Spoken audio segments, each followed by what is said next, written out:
하나님 아버지, 수요 예배로 하나님께 영광 돌리게 하심을 감사드립니다. 우리의 예배를 받아주시고 이 시간에 성령님께서 임재해 주셔서 우리 예배가 영과 진리의 예배가 되게 하시고 말씀을 깨닫는 은총으로 함께하여 주옵소서. 예수님의 이름으로 기도드립니다. 아멘. 하나님 말씀은 여호수아 9장 3절에서 15절 말씀을 한 절씩 교독하시겠습니다. 기브온 주민들이 여호수아가 여리고와 아이의 행한 일을 듣고 떼를 내어 사신의 모양을 꾸미되 헤어진 전대와 헤어지고 찢어져서 기운 가족 부대를 나게 신고 그 발에는 낡아서 기운 신을 신고 낡은 옷을 입고 다 마르고 곰팡이가 난 떡을 준비하고 그들이 길갈 진영으로 가서 여호수아에게 이르러 그와 이스라엘 사람들에게 이르되 우리는 먼 나라에서 왔나이다. 이제 우리와 조약을 맺으시다 하니 이스라엘 사람들이 히위 사람에게 이르되 너희가 우리 가운데에 거주하는 듯하니 우리가 어떻게 너희와 조약을 맺을 수 있으랴 하나. 그들이 여호수아에게 이르되 우리는 당신의 종들이니이다. 하매 여호수아가 그들에게 묻되 너희는 누구며 어디서 왔느냐 하니 그들이 여호수아에게 대답하되 종들은 당신의 하나님 여호와의 이름으로 말미암아 심히 먼 나라에서 왔사오니 이는 우리가 그의 소문과 그가 애굽에서 행한 모든 일을 들으며 또 그가 요단 동쪽에 있는 아모리 사람의 두 왕들 곧 헤스본 왕 시온과 바산 가운데 있는 바산 왕 오게에 행하신 모든 일을 들었음이니이다. 그러므로 우리 장로들과 우리나라의 모든 주민이 우리에게 말하여 이르되 너희는 여행할 양식을 손에 가지고 가서 그들을 만나서 그들에게 이르기를 우리는 당신들의 종들이니 이제 우리와 조약을 맺읍시다 하라 하였나이다. 우리의 이적은 우리가 당신들에게로 오려고 떠나던 날에 우리들의 집에서 아직도 뜨거운 것을 양식으로 가지고 왔으나 보소서 이제 말랐고 곰팡이가 났으며 또 우리가 포도주를 담으니 가죽 포대도 새 것이었으나 찢어지게 되었으며 우리의 이 옷과 신도 여행에 매우 길었으므로 낡아졌나이다 한지라. 우리가 그들의 양식을 취하고는 어떻게 할지를 여호와께 묻지 아니하고 함께 읽겠습니다. 여호수아가 곧 그들과 합심하여 그들을 살리리라는 조약을 맺고 회중 족장들이 그들에게 맹세하였더라.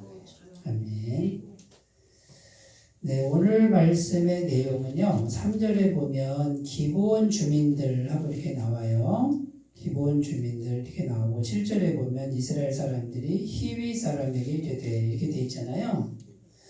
그 가나안 땅에 7 족속이 있었는데 그 중에 이제 기브온 주민들, 곧 히위 족속이라고 이렇게 나오는데 하나님의 명령은 뭐냐면 가나안 땅에 사는 사람들, 그 족속들, 7 족속들을 다 어떻게 하라고요? 다 진멸하라. 하나도 살려두지 말고 다 죽여라 이거예요. 이게 하나님의 명령이었어요. 그 왜 이렇게 잔인하게 죽여요? 너무나 죄로 가득 차 있어가지고 하나님 모시기에 도저히 이 사람들은 회개할 가망이 없다 그거예요.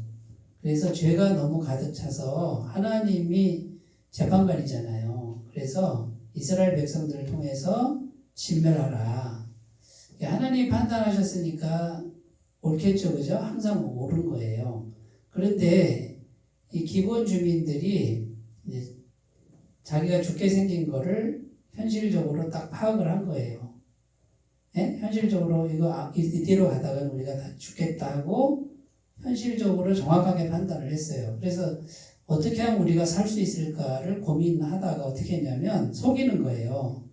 어떻게 속였냐면 먼 나라에서 온 것처럼 속였어요. 옷과 신발과 이런 것들이 다 헤어진 옷을 입고 포도주 가죽 부대도 찢어지는 가죽 부대, 빵도 곰팡이가 난 거. 그래서 먼 나라에서 왔습니다. 속인 거죠. 자기들이 가난한 사람이라는 거를 속이고 먼 나라에서 왔습니다 하고서 이제 납작 엎드리는 거죠. 우리는 소문 듣고 왔는데 당신들의 종이 되겠습니다. 예? 당신들 시키는 대로 할 테니까 우리를 받아주세요. 이런 뜻이에요. 자, 그러면 하나님의 명령은 뭐냐면 다 죽이라고 그랬는데, 그죠? 그런데 하나님께 묻지 않고 기도하지 않고 그 사람들을 그냥 받아준 거예요. 그리고 조약을 맺었어요. 계약을 맺고 살려주고 종으로 삼겠다 하는 계약을 맺어요.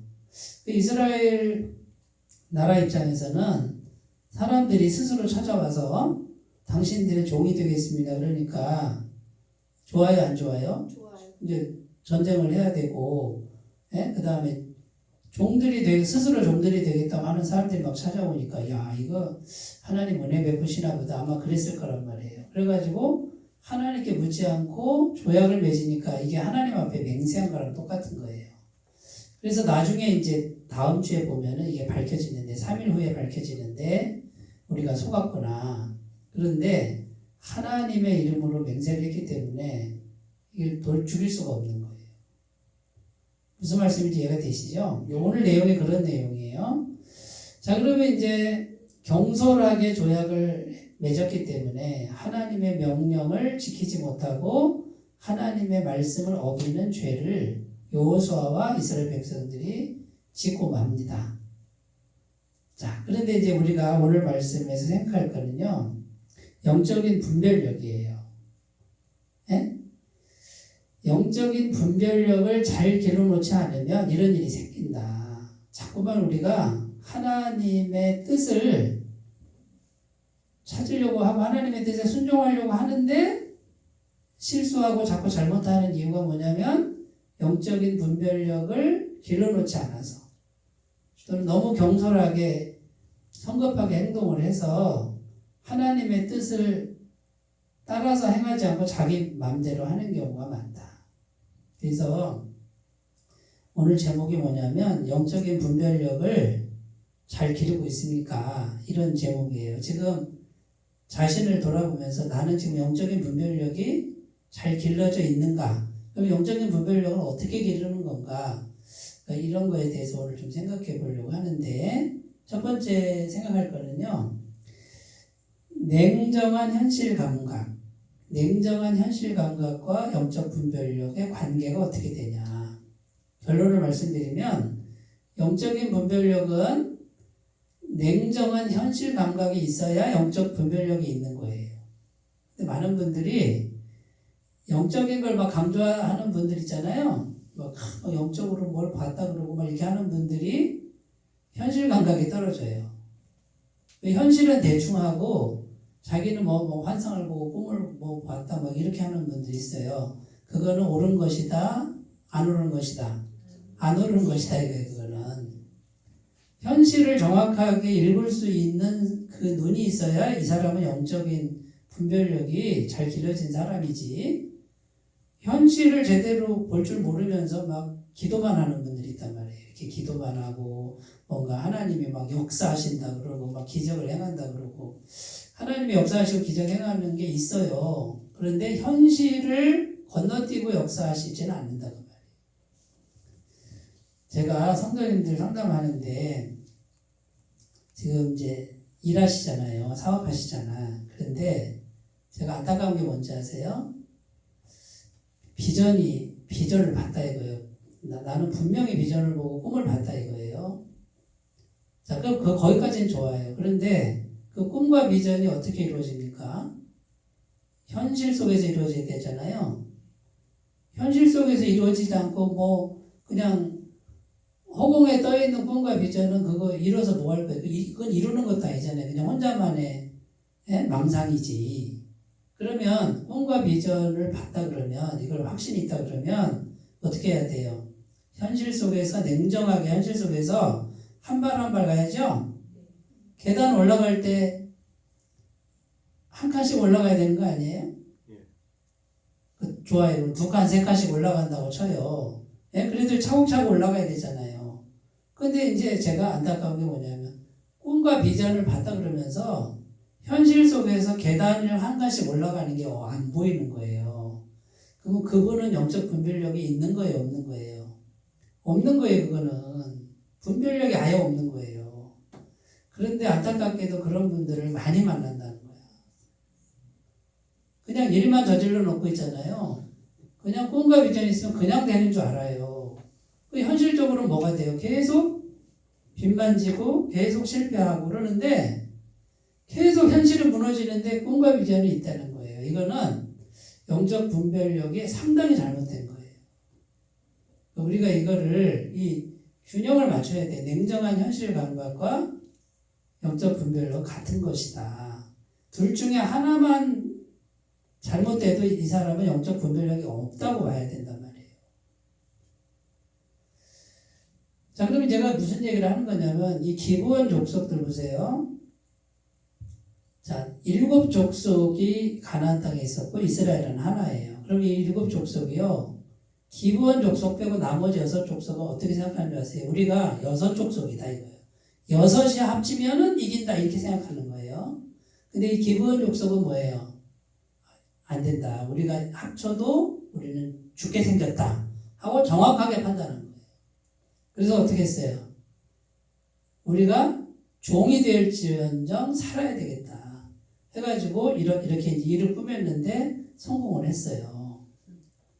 이 사람들은 제가 봤을 때 하나님께 기도를 안 했지만 현실을 정확하게 읽고 자기들이 어떻게 해야 되는지를 정확하게 읽은 사람들이라 이거예요.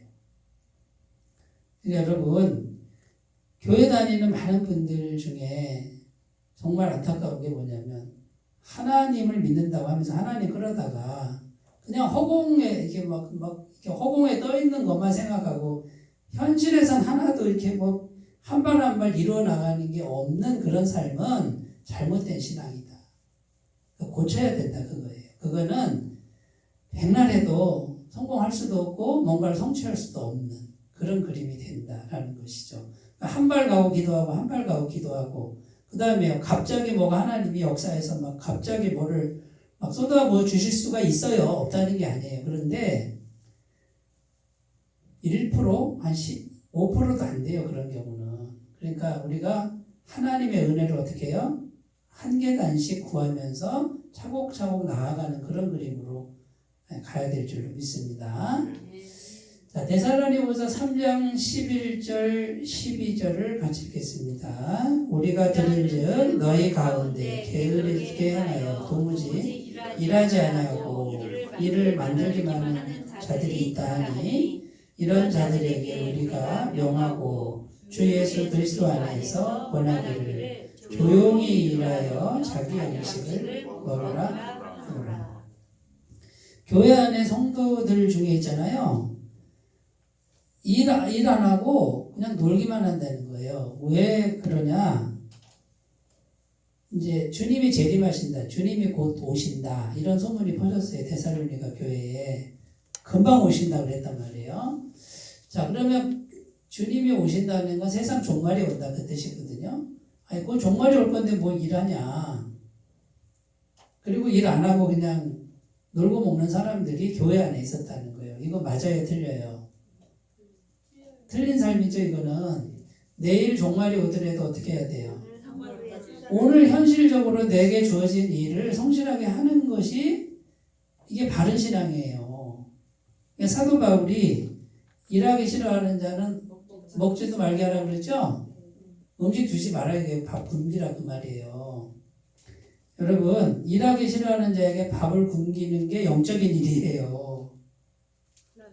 너무 영적인 거 막 무슨 그냥 그 환상 이런 것만 자꾸 그게 영적이라고 그러고 현실에서 내게 주어진 일을 하는 거는 덜 영적이라고 생각하는 이런 사고방식은 신앙을 잘못 배운 거예요. 여러분, 하나님은 영이신데요. 온 세상을 어떻게 창조했어요? 영의 세계도 창조했지만 현실 세계도 창조한 거예요.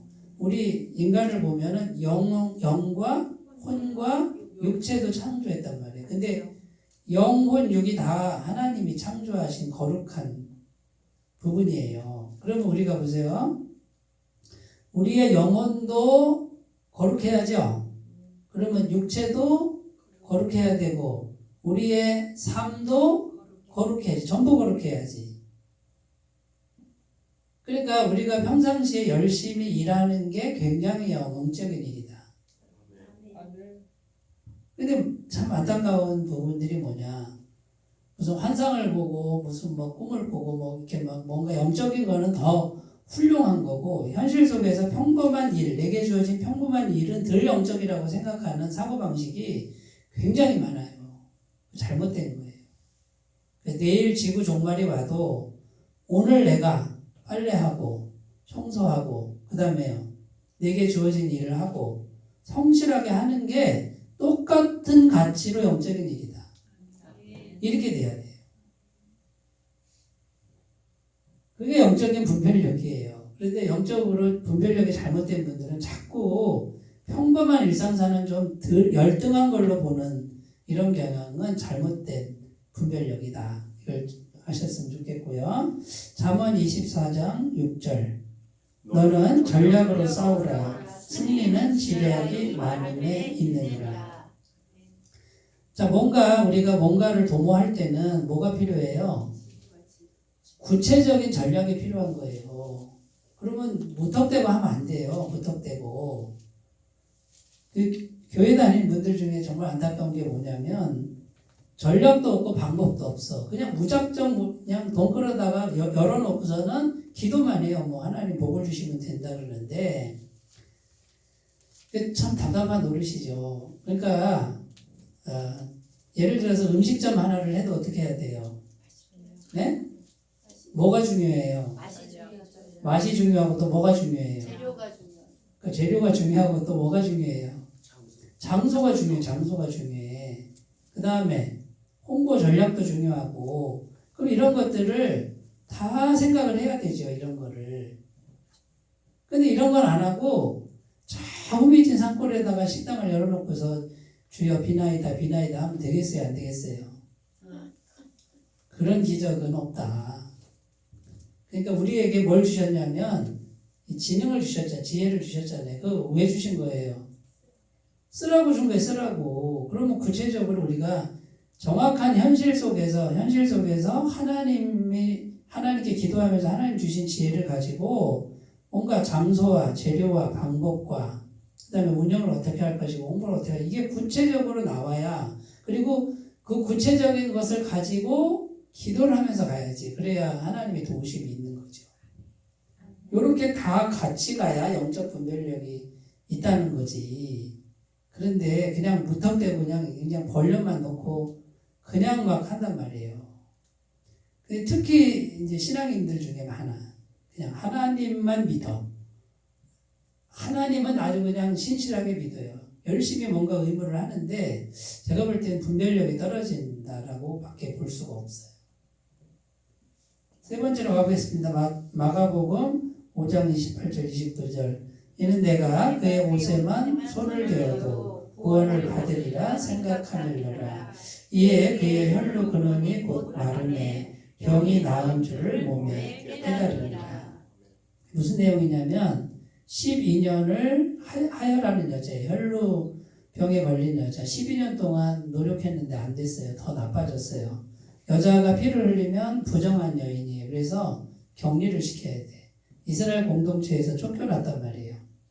근데 이 여인이 기도를 합니다. 다른 방법은 없고. 자, 기도하는 걸 잘 보세요. 어떻게 기도했어요? 주님께 기도하면 고쳐주시겠거니 하고 무턱대고 한 가지만 놓고 기도한 게 아니라 어떻게? 구체적으로 생각했죠? 내가 옷을 칭칭 감고 예수님 사람들 많은데 예수님 들어가서 예수님 옷자락을 만지면 내 병이 나을 거라고 굉장히 구체적으로 생각했죠. 구체적인 생각을 가지고 근데 굉장히 현실적이죠. 사람들이 나를 알아보면 부정한 여인이라고 돌을 던질 거야. 그러니까 옷감을 칭칭 감고 얼굴을 가리고 몰래 가서 예수님도 모르게 가서 뒤에 가서 옷자락을 딱 잡을 거야. 굉장히 구체적이죠. 우리가 성령님께 기도할 때 이렇게 기도해야 돼요. 그냥 무턱대고 하나님 되게 해주시옵소서 이게 아니고 그러면 성령님이 그래요. 그러면 구체적으로 어떻게 하라는 거냐라고 물으실 거예요. 근데 그런 건 얘기를 안 해. 그리고 뭐 작정 고쳐 달라고만 해요. 성경에 보면 소경들 얘기 나오잖아요. 소경들이 안 보이는데 다윗의 자손이여 우리를 불쌍히 여기소서 막 하고 소리치고 따라갔잖아요. 예수님이 어떻게 해요? 그냥 고쳐준 게 아니라 분명히 물어요. 너 뭘 원하는지 네가 말해라. 그런데 이 소경들이 뭐라 그래요? 보기를 원합니다. 눈뜨기를 원합니다. 이게 분명하게 굉장히 구체적이고 현실적으로 예수님께 대답을 하니까 예수님 뭐라 그래요? 내 믿음대로 될지어다.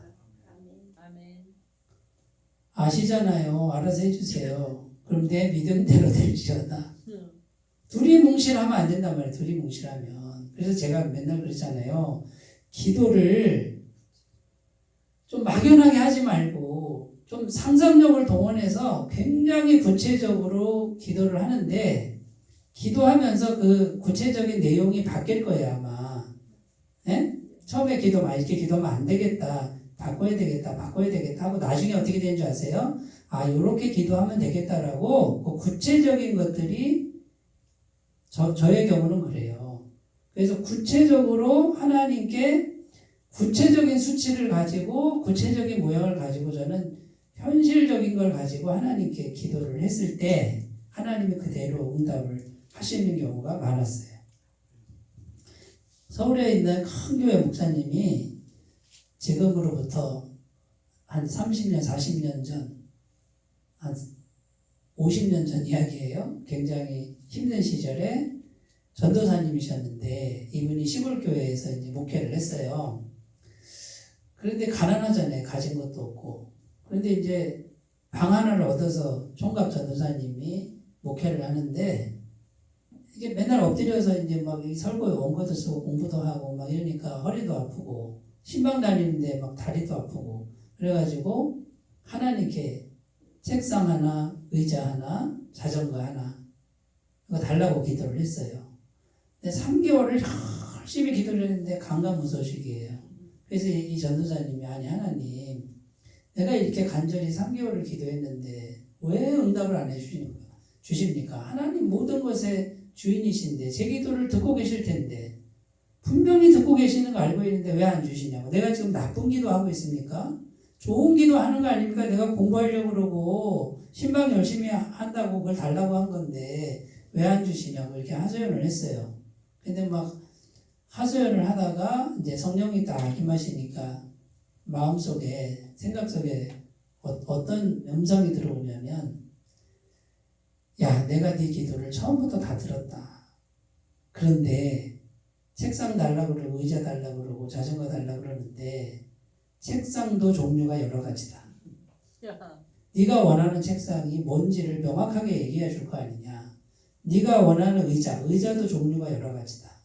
그럼 네가 원하는 의자를 명확하게 얘기해 내가 줄 거 아니냐. 자전거도 종류가 여러 가지다.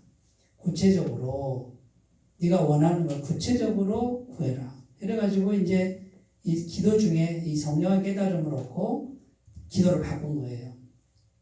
하나님, 넓은 책상이 필요합니다. 그때 이제 유명했던 게 미국산 마호가니 책상이 이게 넓은 그 사장님 책상이 있었대요. 의자는 바퀴 달린 의자가 이제 머릿속에 이제 자기가 본 거를 그려서 이렇게 왔다 갔다 할 수 있는 의자.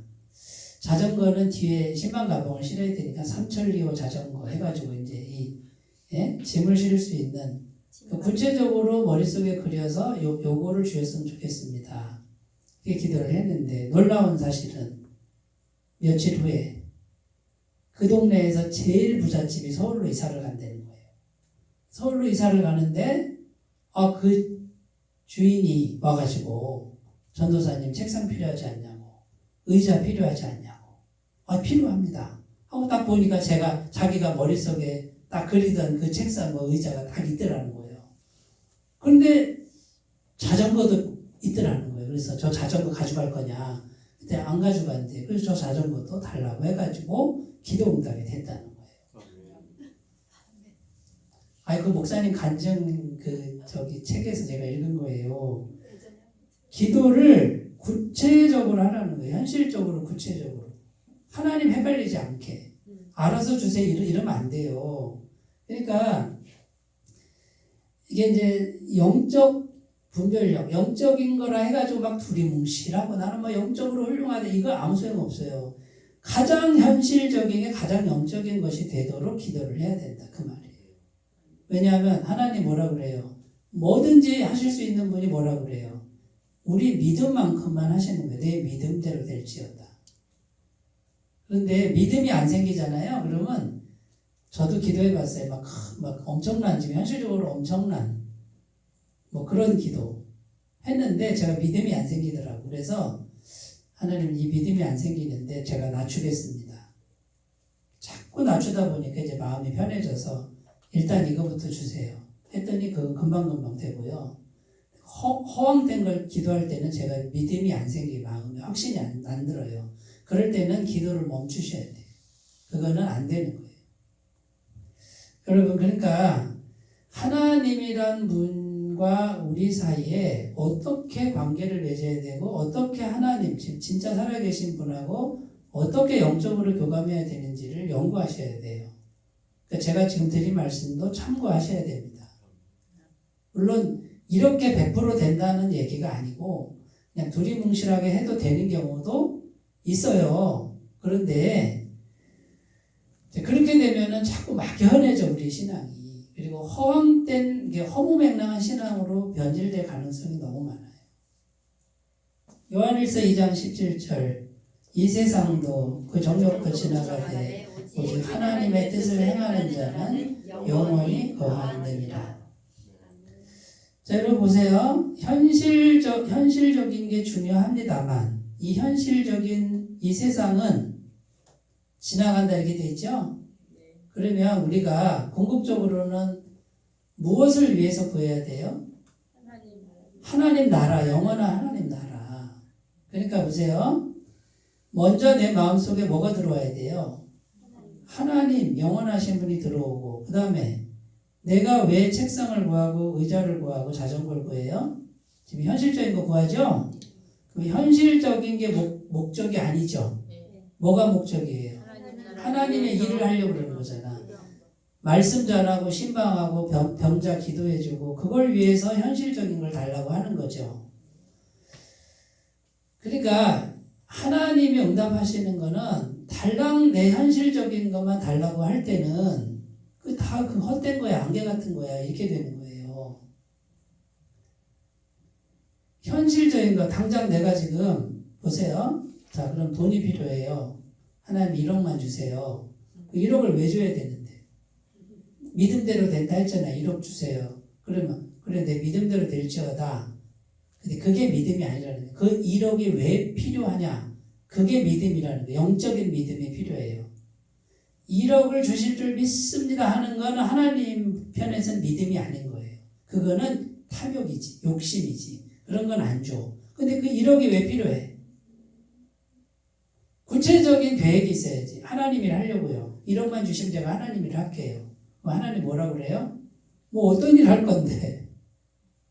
아무 생각도 없이 1억 줘보세요. 내가 하나님 일 할게요.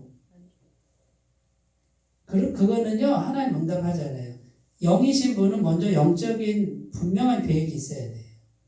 무슨 말씀인지 아시겠죠? 네. 자, 제가 한소망교회를 목회를 합니다. 한소망교회 목회를 하기 위한 거 주실까요? 안 주실까요?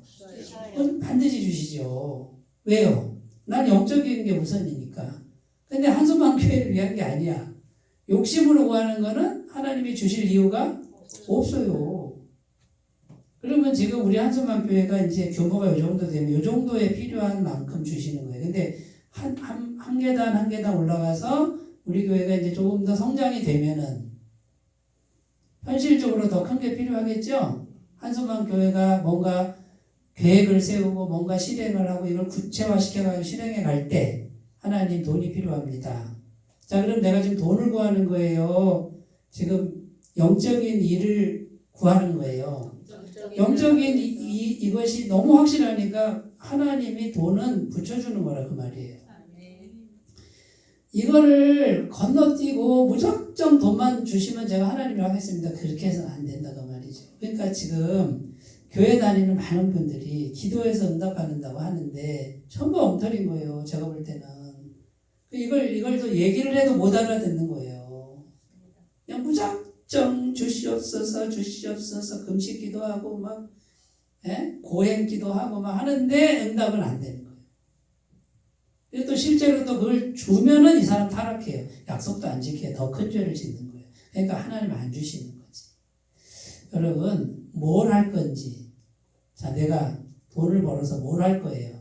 뭘 할 건지가 먼저 나와야 돼. 사업 계획서가 나와야 투자를 할 거 아니에요. 네? 하나님이 다 가지신 분이 너 사업 계획서 가져와. 영적 사업 계획서 가져와 봐. 구체적으로 가져와. 그러면 내가 주나 안 주나 봐. 이렇게 하셔야지 그냥 무작정해서 안 된다. 자, 두 번째. 자, 냉정한 현실 감각과 영적 분별력이고 같이 가야 돼요. 같은 말이에요. 이게 다른 말이 아니에요. 두 번째는 기도와 영적 분별력 같은 말이에요. 기도해야 영적 분별력이 길러집니다. 기도하지 않는 사람은 성령이 임하시지 않기 때문에 둔해요, 영적으로. 자, 근데 보세요. 이스라엘 백성들이 지금 어떻게 했죠? 하나님께 묻지 않고, 그죠? 기도하지 않고 어떻게 했어요? 조약을 맺어버렸어요. 그 순간에 기도만 했으면 아마 하나님이 말씀하셨을 텐데, 사무엘상 16장 6절 7절 그들이 오매 사무엘이 엘리압을 보고 마음에 이르기를 여호와의 기름 부으실 자가 과연 주님 앞에 있도다 하였더니 여호와께서 사무엘에게 이르시되 그의 용모와 키를 보지 말라. 내가 이미 그를 버렸노라. 내가 보는 것은 사람과 같지 아니하니 사람은 외모를 보거니와 나 여호와는 중심을 보니라 하시더라. 사무엘 선지자가 늘 기도하는 선지자예요. 그런데 이새의 집에 갔어요. 이새의 막내 아들이 다윗인데, 그죠? 그런데 장남 엘리압을 딱 보니까 기골이 장대하고 잘생겼어요. 남자다워요. 육신의 눈으로 봤을 때는 이 사람이 차기 이스라엘 왕이구나 하고 육신의 눈으로 보니까 진짜 왕감이에요. 가서 기도를 딱 하는데 하나님이 성령께서 뭐라고 그래요? 그 용모와 심장을 보지 말라. 내가 이미 그를 버렸노라 하고 영감으로 이 사람이 아니다. 외모는 너무 진짜 왕감인데 아니다. 그런데 7 아들이 다 아니고 마지막 8째 아들 어린애인데 그 어린애는 외모를 봤을 때 보잘것없는 애가 왔는데 기도를 딱 하려고 그러니까 어떻게 해요? 하나님이 이 사람이니 그에게 기름을 부으라고 성령의 음성이 들렸다는 거예요.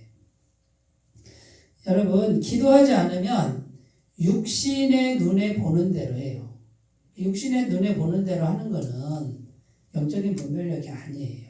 반드시 기도로 훈련이 돼 있어야 돼요. 기도로 훈련이 돼서 내면에 주시는 성령의 음성이 기도하는 분들에게는 중요한 순간에는 주어집니다.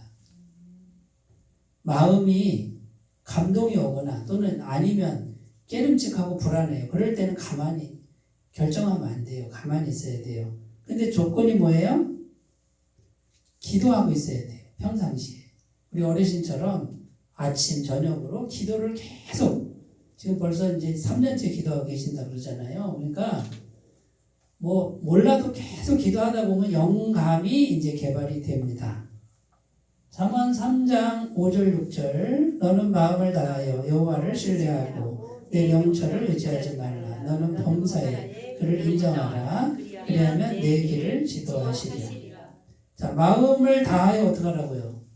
하나님을 의지하라고 그러죠? 그러니까 계속 마음으로 주여 어떻게 할까요? 주님 어떻게 할까요? 자, 사람 만났을 때 주님 도와주세요. 이렇게 계속 의지하는 훈련을 하셔야 돼요. 범사에 그를 인정하면 그가 너의 길을 인도하신다. 반드시 인도하신다. 그렇게 약속하고 있습니다. 평상시에 기도를 계속 하고 있어야 성령의 임재가 머물러 있어야 이게 분별력이 생겨요. 그러니까 기도를 갑자기 해서는 안 된다 이거예요. 그래서 제가 강조하는 게 뭐예요? 모든 순간에 마음으로 기도해라. 아무것도 염려하지 말고 다만 모든 일에 기도와 간구로 너희 구할 것을 감사함으로 하나님께 아뢰라. 그리하면 모든 지각에 뛰어난 하나님의 평강이 그리스도 예수 안에서 너희 마음과 생각을 지키시리라. 자, 평상시에 계속 모든 일에 기도하는 게 왜 중요하냐면 저수지에 물 담아 놓는 거랑 똑같아요. 저수지에 물 담아 놓으면은 물이 항상 있으니까 필요할 때 갖다 쓰면 되잖아요. 그죠? 그런 거랑 똑같아요. 우리가 계속 기도하고 있으면 우리는 잘 못 느껴도 성령님이 물처럼 우리 심령에 고여 있어요. 그러면 중요한 순간에 성령님이 그때그때 역사를 하는데 기도가 고갈된 사람은 어떻게 돼요? 갑자기 기도하면 성령의 그 음성이 안 들려요. 그래서 잘 몰라도 하나님 말씀대로 그대로 모든 순간에 밥 한 숟갈 먹어도 주님 감사합니다. 운전대 잡아도 주여 함께 해주세요. 찬송 부를 때 주님 감사합니다. 이걸 계속 하라는 거예요. 모든 순간에. 그러면 물이 저수지처럼 차듯이 성령님이 내 심령에 와 있다. 요게 돼 있는 분과 돼 있지 않은 분은 중요한 순간에 이게 이제 판가름이 나는 거예요. 그 다음에 갈라디아서 5장 16절 17절 내가 이르노니 너희는 성령을 따라 행하라. 그리하면 육체의 욕심을 이루지 아니하리라. 육체의 소욕은 성령을 거스르고 성령은 육체를 거스르나니 이 둘이 서로 대적하므로 너희가 원하는 것을 하지 못하게 하려 함이니라. 자, 계속해서 우리가 기도를 해야 되는 이유는 우리 안에 육체의 소욕이 자꾸만 성령을 가로막는 세력이 있다. 이건 자동적으로 올라오는 거예요. 그러면 이 육체의 소욕이 올라오면은 하나님 함께 하시지 않아요. 그러니까 일이 안 돼. 그러니까 어떻게 해요? 의지적으로 계속 기도를 해서 성령이 계속 오시면 어떻게 되냐면 육체의 소욕, 육체의 마음을 눌러요. 이렇게 눌러요. 그래서 기도 훈련 잘 되신 분들은 자기가 자기 마음을 들여다봅니다. 이렇게 들여다보고 지금 내 마음이 성령이 충만하고 육체의 소욕이 눌려있네. 요걸 항상 점검하는 거예요. 요거 점검하는 게 되셔야 돼요. 물어볼게요. 지금 상태가 어떠세요? 성령이 더 세요? 육체의 소욕이 더 센 것 같아요? 내 승질머리, 내 성향이 더 지금 막 펄펄 뛰고 있어요? 아니면 성령의 지배를 받고 있어요? 자기가 자부심을 들여다봐요. 왔다 갔다 하는데 이제 이거를 성령이 충만한 상태 우위를 점하는 심령을 갖고 있어야 돼요. 그걸 자꾸 들여다봐요. 자기가 들여다보고 그 성령이 더 육체의 소욕을 누르고 있는 상태인 거가 맞으면 계속 형통해요. 계속 부족함이 없어요. 왜냐하면 성령이 지금 우위에 있기 때문에 이게 더 충만하기 때문에 요게 비밀이에요. 근데 많은 분들이 요걸 몰라. 그냥 되는 대로 살아.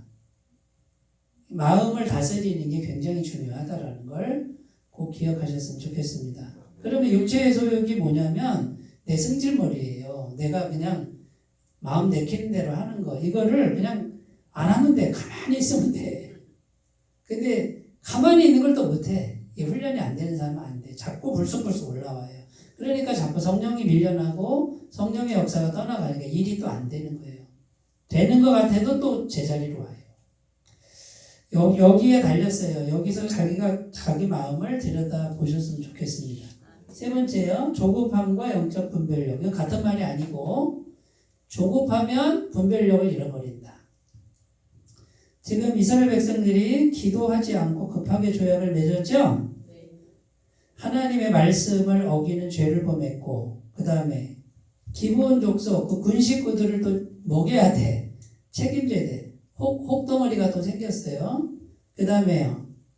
이 기브온 족속은 죄로 물들었다 그랬잖아요. 우상 숭배와 죄로 물든 사람들이 공동체에 들어와 버렸어요. 이스라엘 공동체가 계속 죄로 물이 들게 생겼다 그 말이에요. 조급하게 뭔가를 하면 자꾸 육적인 게 자꾸 들어와서 당장은 사람이 많아서 좋은 것 같지만 육적인 세력이 들어오면 점점 공동체가 깨져버려요. 저는 우리 교회 목회하는데 인간적으로 보세요. 사람들이 많이 빨리 와가지고 막 성장했으면 하는 그 마음이 있겠어요? 없겠어요? 근데 그 마음을 자꾸 내려놔요. 왜요? 사람들이 막 들어온다고 처음엔 좋겠죠. 보기는 좋겠죠. 그러나 준비되지 않은 사람이 우리 공동체에 막 들어오잖아요. 공동체가 병들어요. 네? 자꾸 썩는단 말이에요. 그래서 저는요, 이걸 내려놓고 주님이 예비하신 분, 진심인 분, 신앙의 진심인 분이 여기 와서 우리 식구가 차곡차곡 되는데 늦어도 괜찮다 이거지. 이런 믿음 가질 수 있겠어요? 사업하시는 분들 사업 논리로는 이런 생각을 못해. 무작정 막 끌어들여야만 되거든. 그러니까 무작정 막 끌어들이는데 결국은 뭐예요? 썩은 사과가 들어오는 거예요. 썩은 사과가. 그러니까 자꾸 들어와서 막 커지는데 주저앉고 커지는데 주저앉고. 왜 그런 줄 아세요? 조급함 때문에 그래. 조급함 때문에. 차곡차곡 쌓아가야 되는데. 그래서 나하고 관련된 분들이 이 모집단이, 예? 리더 집단이 정말 같은 마음으로 거룩하게 딱 준비된 집단을 만드는 데 시간이 오래 걸려요. 그게 먼저 돼야 이게 조직이 크게 성장하는 거지. 이건 뭐 모집단도 제대로 안 만들어놓고 몇 사람 해놓고 금방금방 흔들려 넘어지는 사람들 가지고 뭘 하겠다는 거예요. 아무것도 안 돼요. 그거는. 조급해서 될 일이 아니다. 이사야 40장 1절 2절 내가 여호와를 기다리고 기다렸더니 귀를 기울이사 나의 부르짖음을 들으셨도다. 나를 기가 막힐 웅덩이와 수렁에서 끌어올리시고 내 발을 반석 위에 두사 걸음을 동거하게 하셨다. 기다리고 기다리는 거. 자 보세요. 내가 나가서 전도한다고 뭐 한 사람도 전도 못해요. 그런데 보세요. 무작정 기다려야 돼. 기도하고. 어르신도 포기하지 말고 또 1년 또 기다려보세요. 그러면 정말 예비하신 분이 있어요. 기다리고 기다렸더니 어떻게 했다고요? 귀를 기울이사 나의 부르짖음을 들으셨도다. 그 다음에 중요한 게 야고보서 4장 6절 그러나 더욱 큰 은혜를 주시나니 그러므로 일렀으되 하나님의 교만한 자를 물리치시고 겸손한 자에게 은혜를 주신다 하였느니라. 자, 영적 분별력은 뭘 보는 거냐? 외적인 거. 외적인 걸 자랑하는 분들 있죠? 외적인 얘기만 하는 분들, 그분들은 믿을 수가 없어요. 내면을 얘기하는 분들, 비전과 성품과 이런 걸 얘기하는 분들이 진짜예요. 분별력의 기준이에요. 마가복음 16장 20절 제자들이 나가 두루 전파할새 주께서 함께 역사하사 그 따르는 표적으로 말씀을 확실히 증언하시니라. 이게 무슨 말이냐면 제자들이 복음을 전했을 때 하나님이 기적을 행했다 그 말이거든요. 근데 왜? 복음이라는 게 뭔데? 하나님이 제일 기뻐하시는 일이다. 하나님이 기뻐하시는 일을 해야 돼요.